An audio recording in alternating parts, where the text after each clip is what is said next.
मग बाबासाहेबांचं नाव आहे तो संविधानाला कारणीभूत आहे, त्याला तुम्ही संपवायला निघालाय. पालकमंत्र्यांची फार मोठी चूक आहे मॅडम, माफी मागणार नाही, पण पालकमंत्र्यांची उपद्रव घ्यावी.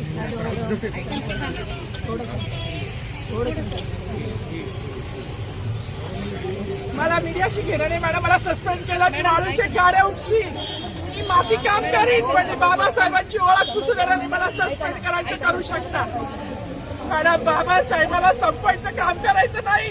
26 जानेवारी 15 ऑगस्ट मध्ये मी नाही मानत, पण लोकशाही मॅडम तुम्ही सुद्धा संविधानामुळे आहात, पालकमंत्री सुद्धा पालकमंत्री संविधानामुळे आहे. कोणताही जातीभेद नाही, सगळी समानता दिली आहे. बाबासाहेबांचं नाव आता तरी भाषणात येईल, मग तरी भाषणात येईल. ज्या लोक संविधानाला लोकशाहीला कारणीभूत नाही त्यांची नावं वारंवार घेतली गेली, मग जो